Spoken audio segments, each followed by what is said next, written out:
नेपालका प्रधानमन्त्री बालेन शाहलाई सन् 2026 का लागि टाइम्स म्यागजिनद्वारा प्रकाशित द 100 मोस्ट इन्फ्लुएन्शियल पिपुलको सूचीमा समावेश गरिएको छ। यसैसँगै अन्तर्राष्ट्रिय स्तरमा नेपाली नेतृत्वको प्रभाव औपचारिक रूपमा स्थापित भएको छ।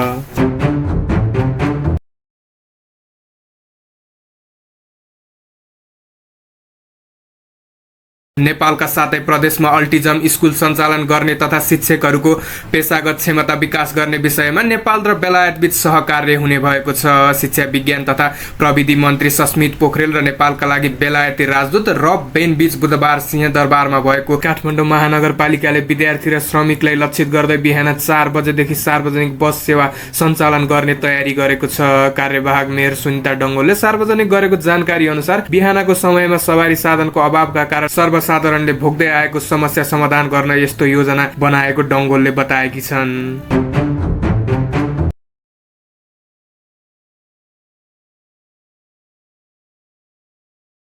राष्ट्रिय स्वतन्त्र पार्टी रासपाले पार्टीका मन्त्री र सांसदहरूका लागि मासिक लेबी निर्धारण गरेको छ।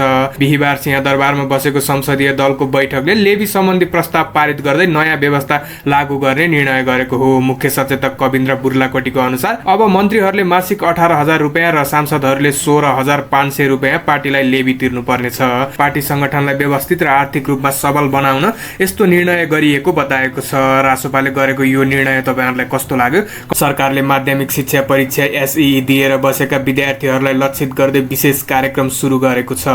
शिक्षा विज्ञान तथा प्रविधि मन्त्री सस्मित पोखरेलले भिडियो सन्देश मार्फत इन्स्पायर सिरिज नामक कार्यक्रम सुरु गरिएको जानकारी दिएका हुन्। उनका अनुसार उक्त कार्यक्रममा विभिन्न क्षेत्रका सफल व्यक्तिहरूले आफ्नो सङ्घर्ष र अनुभवका कथाहरू साझा गर्नेछन्। मन्त्रालयको सामाजिक सञ्जाल मार्फत प्रसारण हुने यी सामग्रीहरूले विद्यार्थीहरूलाई भविष्यमा मार्गचित्र तय गर्न र नयाँ सम्भावनाहरू खोज्न प्रेरणा दिन्छ। सांसद हर्क साम्पाङको आधिकारिक फेसबुक पेज अचानक गायब भएको छ। उनले सामाजिक सञ्जालमा त्रिभुवन अन्तर्राष्ट्रिय विमानस्थलको नाम एलम्बर राख्नुपर्ने संकेत गर्ने पोस्ट सार्वजनिक गरेपछि उक्त पेज नदेखिने अवस्थामा पुगेको हो। पोस्ट सार्वजनिक भएसँगै सामाजिक सञ्जालमा तीव्र प्रतिक्रियाहरू देखिएको थियो, जहाँ सर्वोच्च अदालतले पूर्व मन्त्री दीपक खड्कालाई थुनामुक्त गर्न आदेश दिएको छ। कायम मुकायम प्रधान न्यायाधीश सपना मल्ल प्रधान र न्यायाधीश श्रीकान्त पौडेलको संयुक्त इजलासले बिहिबार यस्तो आदेश दिएको हो। अदालतले खड्कालाई तत्काल रिहा गर्न भनेको छ भने विदेश जानु अघि अदालतको अनुमति लिनुपर्ने शर्त पनि राखेको छ।